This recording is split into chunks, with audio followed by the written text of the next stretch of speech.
L'odeur de la mort flottait déjà dans les couloirs sombres du château du Plessis-les-Tours lorsque Louis XI s'éveilla pour la dernière fois, en août 1483, ses yeux vitreux fixés sur la voûte, alors qu'un gémissement guttural s'échappait de sa gorge ulcérée. Le son résonna contre les pierres humides, comme le lament d'un esprit condamné, et les rares serviteurs qui osaient rester au château se signèrent en silence, murmurant des prières précipitées. Le roi araignée, comme l'appelèrent ses sujets qui le craignaient et le détestaient à parts égales, gisait désormais dans sa toile d'agonie, chaque fil tissé du sang de conspiration, trahison et vengeance qu'il avait orchestré pendant ses 22 ans de règne. Mais le pouvoir qui émanait autrefois de ses yeux acérés comme des lames s'était métamorphosé en terreur pure. Terreur de Dieu, terreur de la mort, terreur de ce qu'il était devenu. Quelques années plus tôt, Louis XI régnait en monarque le plus redouté d'Europe, son influence s'étendant comme des tentacules invisibles à travers un réseau d'espions, d'informateurs et d'alliances meurtrières qui faisaient trembler les plus puissants nobles à la seule évocation de son nom. Dans les sphères du pouvoir, son nom se murmurait à voix basse, accompagné de regards furtifs et de génuflexions craintives. Il avait brisé l'épine dorsale de l'aristocratie féodale française, transformant des comtes orgueilleux en mendiants, et élevant des marchands rusés à des positions éminentes, grâce à une alchimie politique mêlant cruauté calculée et intelligence diabolique. Ses mains, toujours ornées de lourdes bagues chargées de symbolisme et de pouvoir, se déplaçaient sur les cartes et les documents comme celles d'un chef d'orchestre dirigeant une symphonie mortelle, chaque geste décidant du destin de milliers de personnes. Le château du Plessis-les-Tours, sa forteresse personnelle, était alors un labyrinthe de pièces luxueuses où des ambassadeurs s'inclinaient jusqu'au sol, où des traités se signaient à l'encre encore mêlée au sang des vaincus, où chaque mur était le témoin de stratagèmes destinés à redéfinir la carte politique de la France. En ces jours de gloire sombre, Louis XI parcourait les salles d'un pas ferme qui résonnait sur le marbre poli comme un décret. Sa silhouette élancée drapée de vêtements de tissu précieux qui murmuraient à chaque mouvement, proclamant sa supériorité sur tous les mortels. Son visage, anguleux et marqué de cicatrices presque imperceptibles, souvenir d'attentats qu'il avait survécus, irradiait d'une intelligence froide qui faisait des hommes adultes de simples enfants effrayés devant un Dieu cruel. Lorsqu'il souriait, ce qui arrivait rarement, c'était comme si le diable lui-même révélait ses crocs, et lorsqu'il plissait le front, des tempêtes politiques se formaient à l'horizon. Il avait bâti sa réputation sur des montagnes de cadavres politiques, chaque décision minutieusement calculée pour maximiser son pouvoir absolu sur la France et au-delà de ses frontières. C'était un homme qui dormait peu, mangeait encore moins, et consacrait chaque instant d'éveil à l'art de la manipulation humaine, un art qu'il maîtrisait comme nul autre de son époque. Mais le temps, ce bourreau impitoyable qui ne respecte ni couronne ni sceptre, commença à tisser sa propre toile autour du roi araignée. Les premiers signes de détérioration apparurent subtilement, comme des ombres qui s'allongent imperceptiblement au crépuscule. Ses mains, autrefois fermes comme le fer lorsqu'il signait des sentences de mort ou des décrets modifiant le destin de provinces entières, commencèrent à trembler presque imperceptiblement lors des audiences matinales. Au début, seul son médecin personnel, un homme pâle et nerveux nommé Jacques Coitier, remarqua ces tremblements, mais le docteur n'osa que consigner ses observations en code secret sur ses parchemins médicaux, craignant que toute mention de la fragilité royale ne lui coûte la tête. Le roi, détectant les changements dans son corps avec la même acuité qu'il décelait les conspirations dans les couloirs du pouvoir, attribua d'abord ces symptômes au stress des campagnes militaires et aux nuits blanches passées à planifier la destruction de ses ennemis. La première manifestation véritablement alarmante survint lors d'une audience avec l'ambassadeur vénitien à l'automne 1481. Louis XI, en pleine négociation particulièrement complexe concernant des droits commerciaux en Méditerranée, fut soudainement submergé par une sensation de vertige si intense qu'il dut s'appuyer discrètement sur l'accoudoir de son trône doré. L'ambassadeur, un homme rompu à la lecture des subtilités des expressions royales, nota la pâleur soudaine qui envahit le visage du monarque, une pâleur contrastant vivement avec la teinte rougeâtre qui colorait habituellement ses joues, lorsqu'il était concentré sur les affaires du royaume. Pendant un moment qui sembla éternel, le silence s'installa dans la salle d'audience, rompu seulement par le crépitement des flammes dans la cheminée et la respiration lourde du roi, soudain irrégulière et haletante. Les mois suivants apportèrent une cascade de symptômes que le médecin royal consignait avec une inquiétude grandissante dans ses journaux secrets. Sa Majesté présente des épisodes fréquents de vertige, accompagnés de céphalées qui le font gémir durant les heures les plus silencieuses de la nuit, écrivit Coictier en latin arcanique, utilisant une calligraphie délibérément illisible pour protéger à la fois ses observations et sa propre vie. Les mains tremblent non seulement à l'effort, mais aussi au repos, et j'ai observé que ses yeux, autrefois perçants comme des lames, présentent désormais des moments de flou et de confusion que Sa Majesté tente de dissimuler par des clignements fréquents et des mouvements brusques de tête. Le docteur nota également, avec une alarme croissante, que le roi avait commencé à parler seul lors de ses promenades dans les jardins du château, entretenant des conversations apparemment intenses avec des interlocuteurs invisibles, gesticulant, de ses mains tremblantes comme s'il négociait des traités avec des fantômes. La transformation physique n'était que la pointe de l'iceberg d'une détérioration bien plus profonde et terrifiante. Louis XI, qui avait toujours été un homme d'appétit modéré mais discipliné, commença à montrer des comportements alimentaires erratiques, alternant jeûnes prolongés et épisodes de gloutonnerie vorace qui le laissaient nauséeux et tremblant. Lors d'un festin offert en l'honneur des ambassadeurs flamands, des témoins rapportèrent que le roi dévora une quantité impressionnante de viande de cerf, pain et vin, pour finalement tout vomir violemment dans les jardins du château, devant des convives horrifiés qui faisaient semblant de ne rien voir, craignant pour leur propre sécurité. Le bruit de ces nausées résonna dans la nuit, comme le cri d'un animal blessé, et les jardiniers retrouvèrent, au matin, les rosiers royaux tachés des restes du repas royal. Une image qui devint une sinistre métaphore de l'état du royaume. Mais c'est durant l'hiver rigoureux de 1482 que la véritable nature de la maladie royale se révéla dans toute sa magnitude terrifiante. Louis XI se réveilla une nuit particulièrement froide, avec la sensation qu'une férule, invisible, écrasait sa tête, une douleur si intense qu'elle le fit crier avec une force qui réveilla tous les habitants du château. Les gardes, pensant d'abord que le roi était attaqué, enfoncèrent la porte de ses appartements pour le trouver convulsant dans son lit royal, les mains pressant ses tempes avec tant de force que les veines des poignets se gonflaient comme des cordes sous la peau blême. Sa respiration était devenue un son hanté, un mélange de gémissements et de chuchotements à peine humains, et ses yeux, qui jadis hypnotisaient sujets et ennemis de leur éclat calculateur, roulaient dans leurs orbites comme ceux d'un possédé. Cette nuit affreuse, pour la première fois en des décennies, Louis XI appela un prêtre, pas le chapelain royal dont il supportait toujours avec impatience les prières protocolaires, mais un simple frère franciscain vivant aux abords du château, un homme réputé pour sa simplicité et sa sincérité spirituelle. À son arrivée, le religieux trouva le roi agenouillé sur le sol froid de pierre de ses appartements, vêtu seulement d'une chemise de lin qui révélait un corps ayant maigri drastiquement au cours des dernières semaines. « Père », murmura Louis XI d'une voix à peine reconnaissable comme la sienne, « j'ai besoin de confesser. Je dois confesser avant qu'il ne soit trop tard. » Le frère, d'abord intimidé par la présence royale, réalisa rapidement qu'il se trouvait devant non pas un monarque puissant, mais un homme désespérément effrayé, un homme ayant enfin compris que tout son pouvoir terrestre était insignifiant face à l'approche de la mort.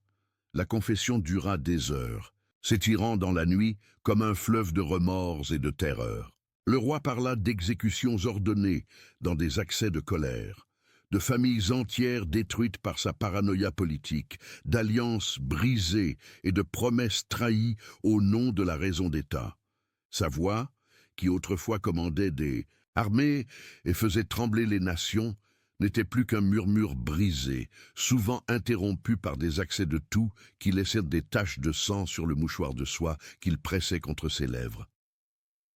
« Combien d'hommes sont morts de mon ordre ?» demanda-t-il au frère, mais la question semblait s'adresser davantage au vide de la nuit qu'aux religieux agenouillés à ses côtés. « Combien de veuves pleurent parce que j'ai voulu davantage de pouvoir? Combien d'orphelins maudissent mon nom dans les rues de Paris ?» Le frère essaya d'offrir des paroles de consolation spirituelle, mais Louis XI l'interrompit d'un geste brusque de sa main tremblante. « Ne me console pas, père. La vérité, c'est que j'ai toujours su ce que je faisais, et maintenant Dieu vient réclamer son dû. » Après cette confession nocturne, la détérioration du roi s'accéléra dramatiquement, comme si admettre ses péchés avait brisé la dernière barrière le maintenant encore vaguement sain d'esprit. Ses appartements, autrefois organisés avec la précision militaire qui caractérisait chaque aspect de sa vie, devinrent un chaos de parchemins éparpillés, de vêtements sales abandonnés dans des coins sombres et d'assiettes à moitié consommées laissées sur des meubles précieux où elles attiraient les mouches et exhalaient des odeurs putrides. L'odeur émanant de ces quartiers devint si insupportable que les domestiques refusèrent d'y entrer.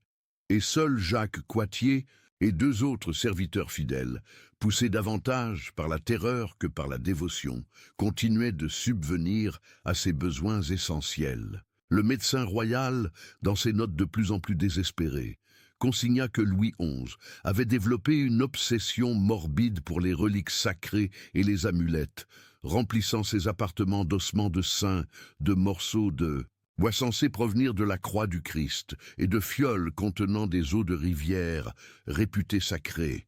« Sa Majesté croit que ces objets peuvent retarder sa mort », écrivit Coictier, mais j'observe que son agitation ne fait qu'augmenter en leur présence, comme s'il lui inspirait davantage la terreur que la consolation. Le roi commença à parler de façon obsessionnelle de démons qu'il apercevait dans les angles de ses appartements, d'ombres se mouvant indépendamment de toute source de lumière, et de voix chuchotant son nom durant les heures les plus sombres de la nuit. Lorsqu'on l'interrogeait sur ses visions, ses yeux se remplissaient de larmes de terreur authentique, et il murmurait « Ils sont venus me chercher. Tous ceux que j'ai fait tuer, ils sont ici, ils m'attendent. » Durant les derniers mois de sa vie, Louis XI adopta une routine obsessionnelle, révélant l'étendue de sa décomposition mentale. Chaque matin, il se levait avant l'aube et passait des heures à genoux devant un crucifix en bois sombre, récitant des prières apprises dans son enfance, prières qu'il avait ignorées pendant des décennies au profit des jeux du pouvoir politique.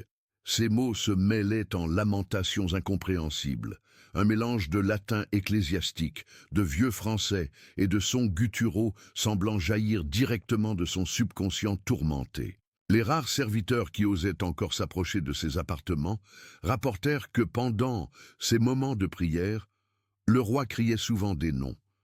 Noms de personnes qu'il avait fait exécuter, noms d'ennemis qu'il avait détruits, noms d'alliés qu'il avait trahis. « Charles de Bourgogne !» criait-il, parlant du duc mort au combat contre ses forces. « Pardonne-moi, pardonne-moi !»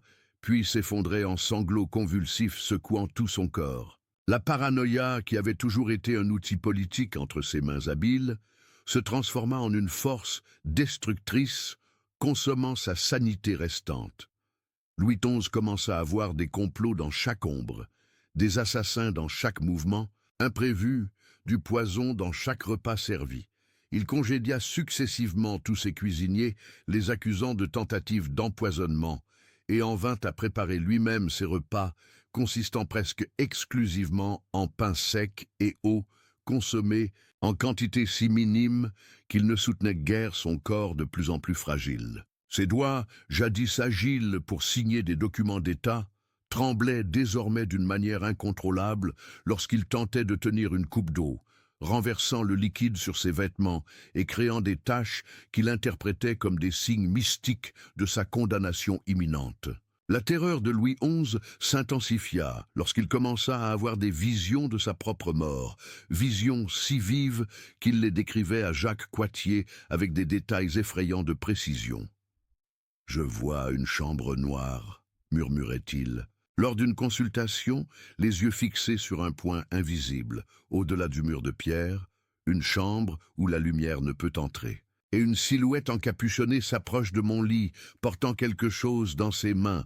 Je ne peux pas voir ce que c'est, mais je sais que c'est pour moi. C'est ce que je mérite. Le médecin, de plus en plus désespéré de trouver un remède physique ou mental à la souffrance du monarque, commença à administrer des préparations à base d'herbes censées calmer l'esprit, mais qui ne faisaient qu'intensifier les visions et les terreurs nocturnes du roi, agonisante. C'est durant l'une de ces nuits de tourment que Louis XI vécut, ce qui fut par la suite décrit par des témoins comme le moment le plus terrifiant de sa décomposition finale.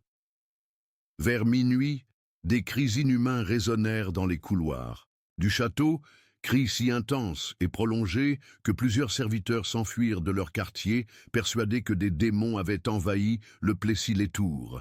Lorsque Jacques Coictier et 2 gardes courageux arrivèrent aux appartements royaux, ils trouvèrent Louis XI debout sur son lit, complètement nu, se griffant la poitrine avec ses ongles jusqu'à laisser des marques sanglantes sur sa peau, blême. Il hurlait vers le plafond, comme s'il répondait à des accusations venant d'un tribunal céleste invisible. « J'étais le roi, j'avais le droit. Dieu m'a donné le pouvoir de décider de la vie et de la mort. » Mais ces mots se dissolvaient en sanglots lorsqu'il répétait tel un mantra désespéré « Mais ils ne me pardonnent pas. Ils ne me pardonneront jamais. » À partir de cette nuit, Louis XI perdit totalement la notion de la réalité extérieure, vivant dans une dimension de terreur n'existant que dans son esprit fragmenté. Il conversait régulièrement avec des personnes mortes depuis des années, menant des discussions politiques intenses avec des ducs qu'il avait fait exécuter, négociant des traités imaginaires avec des rois péris au cours de batailles, qu'il avait lui-même orchestrées.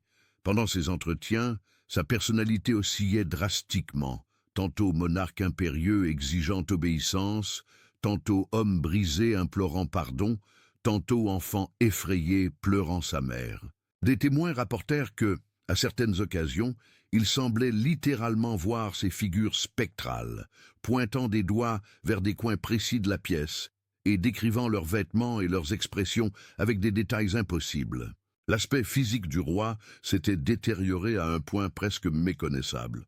Ses cheveux, autrefois soigneusement peignés et parfumés, pendaient en mèches grasses et emmêlées qu'il arrachait de manière compulsive lors de ses crises d'angoisse, laissant des plaques chauves sur son cuir chevelu.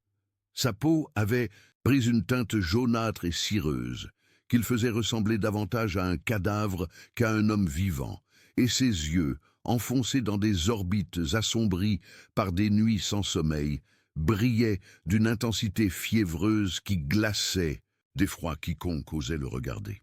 Il avait tellement perdu de poids que ses vêtements royaux lui semblèrent des costumes mal ajustés sur un squelette, et lorsqu'il tentait de se déplacer, ses gestes étaient maladroits et tremblants, semblables à ceux d'un vieillard luttant contre une paralysie progressive. Jacques Coictier, dans ses dernières notes avant la mort du roi, écrivit d'une écriture de plus en plus tremblante. « Je ne reconnais plus l'homme qui gouverna un jour la France d'une main de fer. Ce que je vois devant moi est une ruine.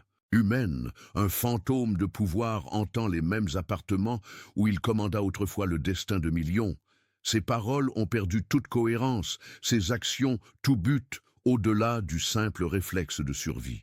Il ne mange plus depuis 3 jours, refusant toute nourriture que nous lui proposons, convaincu que chaque morceau de pain est empoisonné par ses ennemis morts. Quand j'essaie de le forcer à boire de l'eau, il hurle que le liquide lui et brûle la gorge comme de l'acide, bien que je le goûte moi-même pour démontrer son innocuité. Je crains que la mort ne soit désormais non seulement inévitable, mais une miséricorde tant pour lui que pour tous ceux qui assistent à son agonie. Pendant ses dernières semaines de vie, Louis XI adopta une routine macabre, révélant toute l'ampleur de sa désintégration mentale. Chaque nuit, il se traînait jusqu'à une fenêtre précise de ses appartements, une fenêtre donnant sur le cimetière de la chapelle du château, et y restait des heures, murmurant des noms aux pierres tombales visibles à la lueur de la lune. Il s'était convaincu que les morts enterrés dans cet endroit étaient les personnes qu'il avait fait exécuter, bien que le cimetière ne contint que des serviteurs et des artisans locaux décédés de causes naturelles au fil des ans. « Venez », murmurait-il aux ombres entre les sépultures, « venez me chercher, je vous attends, je vous ai toujours attendu. » Sa voix, jadis capable de faire taire des salons entiers par son autorité, n'était plus qu'un murmure fantomatique, se mêlant au vent nocturne. Le médecin royal nota que, durant ces instants à la fenêtre, Louis XI tentait souvent de se jeter dans le vide, empêché seulement par les barreaux de fer installés des années auparavant comme mesure de sécurité contre d'éventuels assassins. Il s'agrippe aux barreaux avec une force qu'il ne devrait pas posséder dans son état désabusé, et consigna Coictier et crie vers le cimetière « J'arrive, j'arrive !» comme s'il répondait à un appel que lui seul pouvait entendre. Lorsque nous essayons de l'éloigner de la fenêtre, il nous regarde avec une expression de pure terreur et murmure. « Il m'appelle, je ne peux plus les faire attendre, pas après tout ce que j'ai fait. » Le docteur observa également que, lors de ces épisodes, le roi semblait littéralement vieillir sous ses yeux, ses traits se contractant et sa posture se courbant comme si des décennies de culpabilité se matérialisaient physiquement sur son corps. La dégradation finale de Louis XI ne fut témoin que par 3 personnes, Jacques Coictier, un serviteur nommé Pierre Doriol, et le frère franciscain qui était devenu son confesseur régulier. Dans la nuit du 30 août 1483, les 3 hommes furent réveillés par un bruit qu'ils décrivirent par la suite comme pas tout à fait humain. Un mélange de gémissements, de cris et de supplications résonnant dans les couloirs de pierre comme le lament d'une âme condamnée. Lorsqu'ils arrivèrent aux appartements royaux, ils trouvèrent Louis XI étendu sur le sol, convulsant dans une flaque de ses propres fluides, les yeux roulant désordonnément alors que sa bouche s'ouvrait et se fermait comme celle d'un poisson hors de l'eau. Plus terrifiant encore, il continuait à tenter de parler, produisant des sons inarticulés qui se cristallisaient parfois en mots reconnaissables. « Pardon, ode démon, sang, couronne. » Le frère, surmontant sa propre terreur, s'agenouilla aux côtés du roi mourant et commença à réciter les derniers rites, mais ses paroles furent interrompues lorsque Louis XI saisit soudainement sa main avec une force surprenante et l'attira vers son visage. Ses yeux, un instant, retrouvèrent une clarté terrifiante, et il murmura d'une intensité qui fit trembler le frère « Ils sont ici, tous, Charles, Louis de Luxembourg, Jean de Bourbon, tous ceux que j'ai anéantis. Ils sont venus me chercher, et je mérite ce qui va arriver. » Ces mots furent suivis d'un sourire qui n'avait rien d'humain, un sourire révélant des dents tachées de sang et une compréhension finale de son destin, à la fois résignation et terreur pure. Jacques Coictier, cherchant à conserver un semblant de professionnalisme médical, même face à cette scène indescriptible, vérifia le pouls réel et trouva un rythme si irrégulier qu'il semblait impossible que le cœur fonctionne encore. La respiration de Louis XI était devenue une série d'expirations violentes, chaque inspiration ressemblant à un effort herculéen pour retenir son âme dans ce corps quelques instants de plus. Sa peau avait pris une teinte bleutée comme en sang, aux extrémités et s'étendant vers le centre, comme si la mort peignait littéralement son corps de sa propre encre. Encore plus perturbant, même dans cet état de souffrance extrême, ses yeux continuaient à se mouvoir frénétiquement, comme s'il voyait des choses que les autres présents ne pouvaient percevoir. Pierre Doriol, le serviteur loyal ayant accompagné le roi durant ses moments les plus sombres, raconta plus tard que Louis XI passa ses dernières minutes de vie en conversation chuchotée avec des interlocuteurs invisibles. Il parlait comme s'il se trouvait dans une pièce pleine de gens. Confia Pierre des années après, négociant, implorant, parfois hurlant des ordres comme s'il était encore le roi de France. Mais le plus terrible était quand il cessait de parler et restait à écouter, tournant la tête comme si quelqu'un lui répondait. Et ce qu'il entendait le faisait pleurer, des larmes de terreur pure coulant sur ses joues comme du sang. Le serviteur décrivit également comment le roi, ces derniers instants, faisait des gestes avec ses mains, comme s'il essayait de repousser quelque chose, ou quelqu'un s'approchant de son lit improvisé à même le sol. La mort définitive de Louis XI survint au moment où le soleil levant commença à filtrer par les fenêtres de ses appartements, créant un contraste grotesque entre la lumière dorée du matin et l'obscurité absolue ayant consumé son âme. Son dernier soupir fut précédé d'un cri que les 3 témoins décrivirent comme le son de 1000 âmes, entraînées en enfer simultanément. Son corps se cambra violemment, comme si une force invisible le tirait vers le haut, resta suspendu dans cette position impossible pendant plusieurs secondes, puis s'effondra dans un bruit sourd résonnant dans la pièce tel un marteau frappant une pierre tombale. Ses yeux, qui s'étaient agités frénétiquement jusqu'à cet instant, se fixèrent enfin sur un point précis du plafond, une expression de reconnaissance et de terreur absolue figée pour toujours dans ses pupilles, dilatées. Jacques Coictier, examinant le corps immédiatement après la mort, fit des découvertes qui le hanteront jusqu'à la fin de sa vie.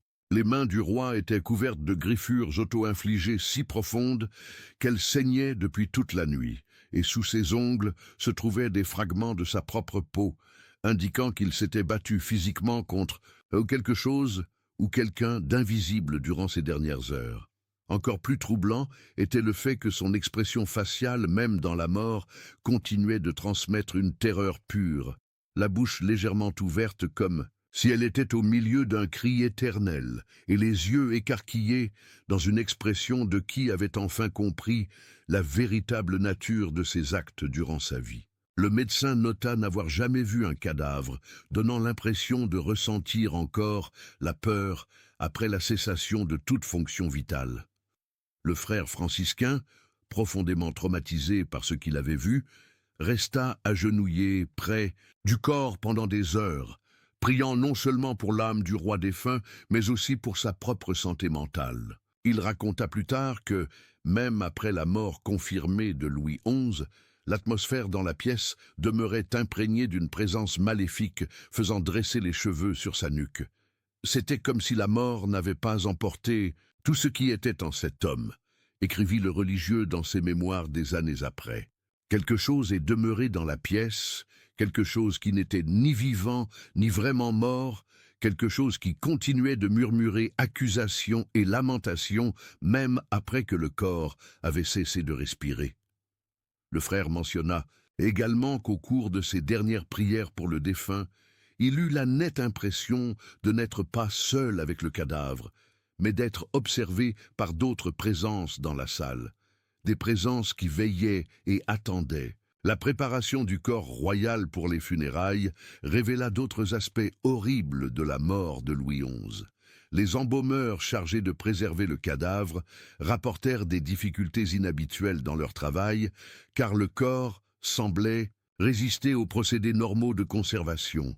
La peau continuait à changer de couleur, même après l'application des huiles et des substances préservatrices, prenant des teintes allant du vert pâle au pourpre profond, comme si un processus de décomposition accélérée se produisait indépendamment des efforts déployés pour l'enrayer. Plus troublant encore, lors du processus d'embaumement, les muscles faciaux du roi mort se contractaient parfois spontanément, créant des expressions alternant entre sourires sarcastiques et grimaces d'agonie, poussant les ouvriers à se signer et à murmurer des prières de protection.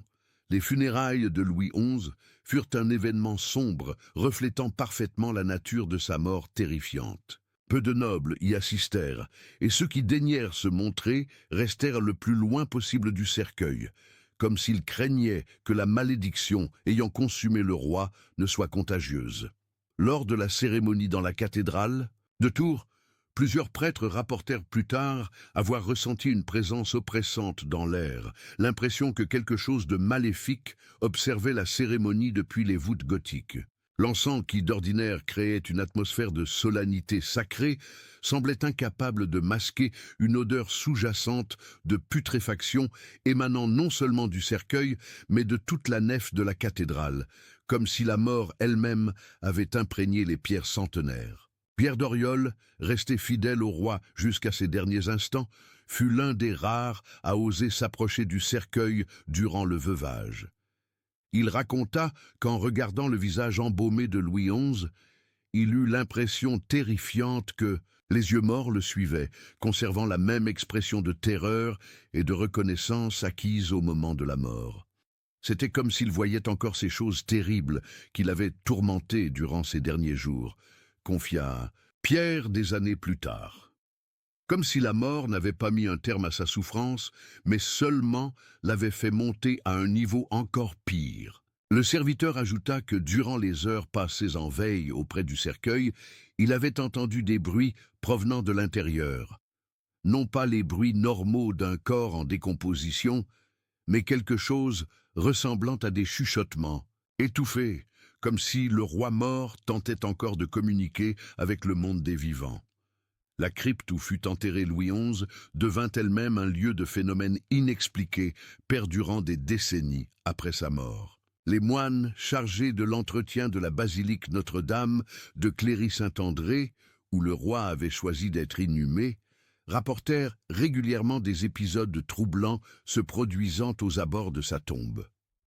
Lors des prières matinales, ils entendaient souvent des gémissements semblant provenir directement de la pierre tumulaire, des sons si angoissants que plusieurs religieux demandèrent à être transférés dans d'autres monastères. Plus inquiétants encore étaient les récits d'apparitions.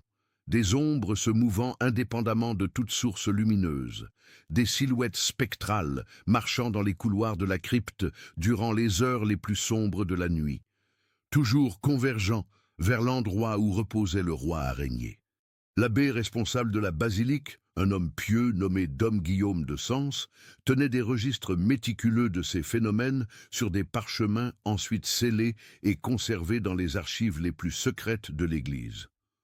Dans ses notes, il décrivait des nuits où toute la communauté monastique était éveillée par des cris émanant des profondeurs de la crypte, cris semblant provenir non pas d'une, mais de multiples voix, comme si un chœur d'âmes tourmentées était dirigé par quelque chef d'orchestre invisible. Ce ne sont pas seulement les lamentations d'un homme mort, écrivait Dom Guillaume, mais une cacophonie d'accusations, de supplications et de malédictions semblant impliquer non seulement le roi, mais tous ceux qui périrent de son ordre durant les années de son règne noir. Jacques Coictier, qui survécut à son seigneur de seulement 2 ans, passa ses derniers mois de vie à consigner avec obsession tous les détails de la mort royale qu'il avait observés. Ses écrits, découverts des décennies plus tard dans sa maison à Tours, révélaient un homme complètement hanté par le souvenir de cette nuit terrible. J'étais médecin depuis plus de 30 ans lorsque j'ai assisté à la mort de Sa Majesté, décrivait-il d'une écriture de plus en plus tremblante et irrégulière, et jamais, dans toute mon expérience traitant nobles, soldats, paysans ou criminels, je n'avais vu un être humain mourir de peur pure. Pas la peur de la mort, mais la peur de quelque chose l'attendant de l'autre côté, quelque chose qu'il reconnaissait, quelque chose qu'il savait mériter.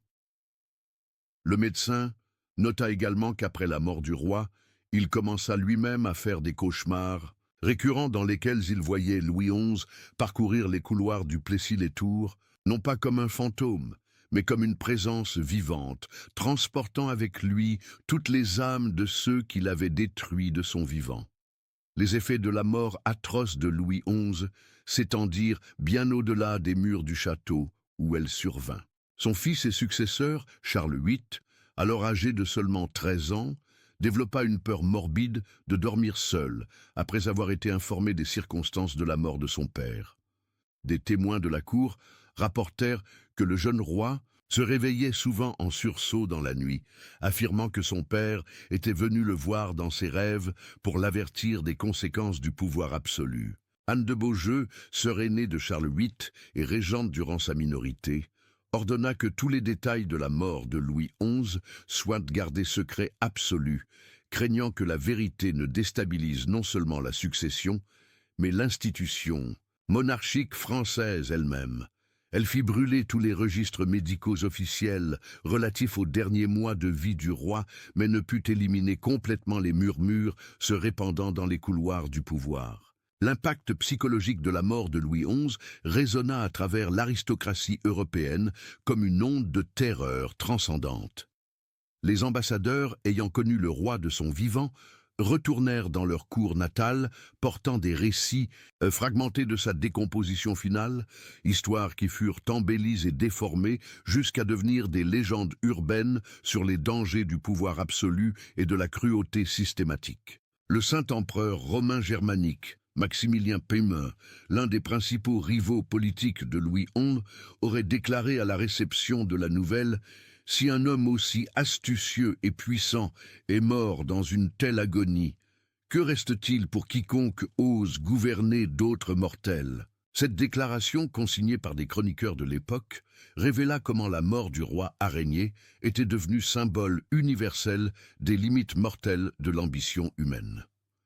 Dans les années qui suivirent la mort de Louis XI, une série de coïncidences sinistres s'abattit sur ceux ayant été proches du roi lors de ses derniers instants. Jacques Coictier mourut en 1485 dans des circonstances jugées par beaucoup suspectes, retrouvé mort dans son lit, le même regard de terreur figé sur son visage que celui de son maître royal. Pierre Doriol disparut mystérieusement en 1486, ne laissant derrière lui qu'une lettre où il écrivait « Ils sont venus me chercher aussi. Le roi n'était pas seul cette nuit-là. Il y en avait d'autres, et maintenant ils nous veulent tous, ceux qui ont été témoins. » Le frère franciscain ayant servi de confesseur au roi développa une forme de démence, le faisant répéter sans cesse des fragments des dernières paroles de Louis XI, jusqu'à être interné dans un monastère pour fous, où il mourut en murmurant des noms de personnes mortes depuis des décennies. L'influence posthume de Louis XI se manifesta également par des changements radicaux dans les politiques et traditions de la monarchie française. Charles VIII et ses successeurs abandonnèrent totalement le système d'espionnage étendu qui avait été la marque de fabrique du règne de Louis XI, comme s'ils craignaient que ce réseau d'informations ne les attire à leur tour dans la même malédiction ayant consumé le roi araignée. Les exécutions publiques, jadis courantes sous le règne de Louis XI, devinrent des événements rares et solennels, organisés seulement en cas de trahison avérée et toujours précédés de longues périodes de prière et de réflexion. C'était comme si la monarchie française elle-même avait développé une aversion instinctive pour les méthodes caractérisant le règne du roi défunt, dans une tentative inconsciente d'éviter le sort terrible qui s'était abattu sur lui. Les légendes entourant la mort de Louis XI transcendirent les frontières de l'histoire documentée pour s'inscrire dans le folklore populaire français. Les paysans des régions avoisinant Tours commencèrent à rapporter des apparitions d'un chevalier solitaire chevauchant les routes lors des nuits sans lune, toujours en direction des lieux où avaient eu lieu des exécutions ordonnées par le roi durant sa vie.